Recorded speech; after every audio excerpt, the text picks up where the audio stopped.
Banyak survei yang mengatakan bahwa soft skill menunjang karir seseorang. Komunikasi menempati jajaran teratas dari soft skill yang dibutuhkan dalam pelayanan kesehatan. Dalam bidang komunikasi, salah satu yang dipelajari adalah public speaking.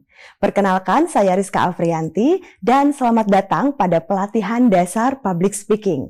Di sesi 1 kali ini, kita akan membahas mengenai prinsip-prinsip dasar dari public speaking. Pertama, kita ketahui dulu apa sebenarnya public speaking itu sendiri. Public speaking adalah suatu seni berbicara di depan banyak orang atau di depan umum.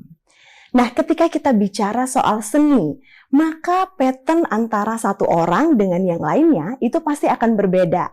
Sehingga bisa jadi kita belajar pada saat bersamaan, belajar materi yang sama, tetapi hasilnya akan berbeda.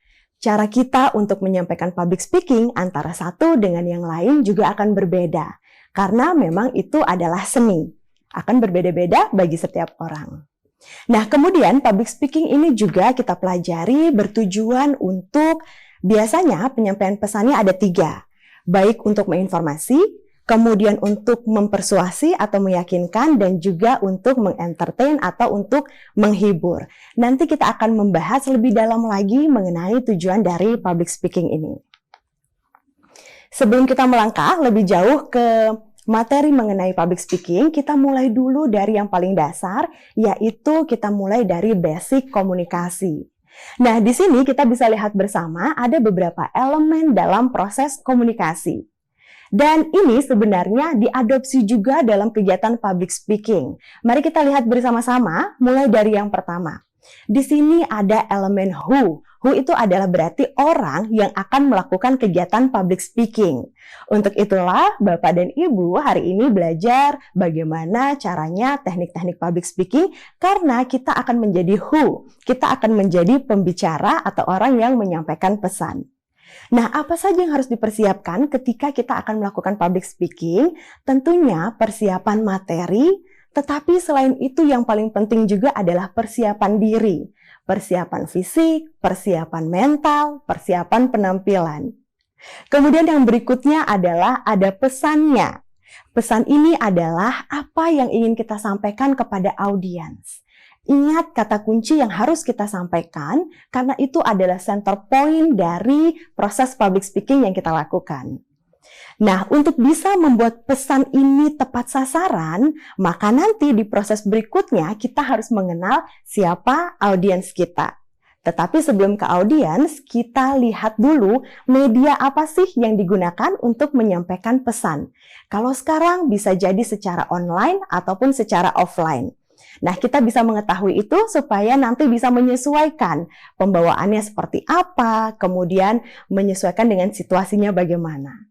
Yang berikutnya, seperti yang tadi saya bahas, bahwa ada audiens yang menjadi pendengar kita. Sehingga public speaking ini ketika mempersiapkan, kita tidak boleh egois. Artinya apa sih? Artinya kita tidak boleh hanya membuat materi sesuka-suka kita. Tetapi ingat, ada audiens yang perlu kita buat menjadi paham. Ada audiens yang perlu kita buat menjadi yakin dengan apa yang kita katakan. Sehingga dalam proses public speaking, kita harus mengenal siapa yang menjadi audiens kita. Biasanya dicari tahu terlebih dahulu. Bisa dari segi usia, bisa dari segi gender, bisa dari segi tingkat pendidikan, atau apa saja yang sekiranya kita butuhkan untuk menyesuaikan dengan pesan, gaya bahasa, dan gaya penyampaian kita. Nah, yang terakhir ada elemen adalah efek apa atau dampak apa yang kita inginkan dilakukan oleh audiens kita. Nah, di sini berkaitan dengan komunikasi yang efektif. Jadi komunikasi dikatakan efektif ketika kita menyampaikan A, B, C, maka akan diterima dengan benar oleh audiens, diterimanya adalah A, B, C juga. Tetapi kalau diterimanya hanya A saja, maka ini akan menjadi suatu pertanyaan besar. Nah, berikutnya ini adalah model atau proses alur komunikasi yang lebih kompleks. Maka di sini ada tambahan proses decoding. Decoding ini adalah proses di mana audiens atau pendengar kita mulai mendengarkan kita, mencerna apa yang kita sampaikan, kemudian mulai menginterpretasi, memberikan makna dari apa yang kita sampaikan. Nah, disinilah kita bisa mendapat jawaban apakah komunikasi berjalan efektif atau tidak. Misalnya, kita menyampaikan dalam porsi 100, ketika decoding ini diterimanya 80, 90, maka kita bisa bilang proses komunikasi ini berjalan dengan baik. Tetapi jika yang 100 tadi hanya diterima 60, 50, atau bahkan di bawahnya, ini akan menjadi suatu pertanyaan. Dan ini perlu dievaluasi. Apakah ada yang salah dengan audiensnya? Apakah ada yang salah dengan pesannya, atau justru ada sesuatu yang harus diperbaiki dari sisi pembicaranya? Sehingga dalam public speaking kita juga sangat perlu melakukan evaluasi diri. Elemen-elemen di komunikasi itu tadi diadopsi juga dalam kegiatan public speaking, sehingga ini adalah 5 elemen dasar dalam public speaking. Mari kita lihat bersama-sama. Elemen yang pertama adalah the speaker atau pembicaranya. Tadi kita sudah bahas bersama mengenai pembicara dari public speaking.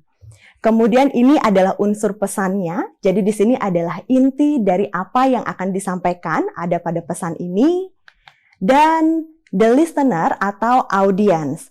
Audience ini juga merupakan bagian yang sangat penting dari proses atau public speaking yang kita lakukan, proses komunikasi yang kita lakukan.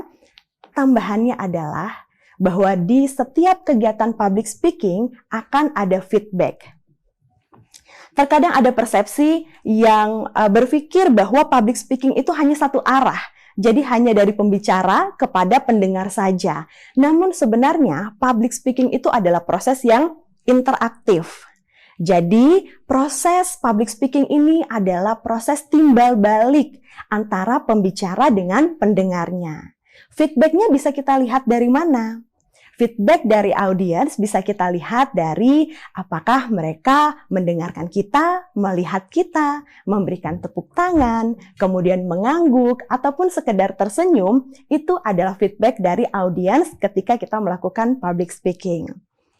Yang terakhir adalah konteks. Kita kembali ketika mau mempersiapkan public speaking, lihat konteksnya, situasinya. Di mana kita berbicara, kapan, acara apa, situasinya bagaimana, itu harus menjadi pertimbangan. Agar apa? Agar yang kita sampaikan itu tadi menjadi efektif. Komunikasinya berjalan dengan baik. Baiklah, itu saja yang dapat saya sampaikan di sesi pertama kali ini. Kesimpulannya adalah public speaking merupakan suatu keterampilan yang kita semua bisa miliki.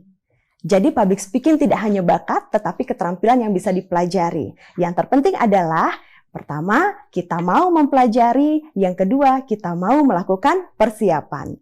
Saya Rizka Afrianti, terima kasih.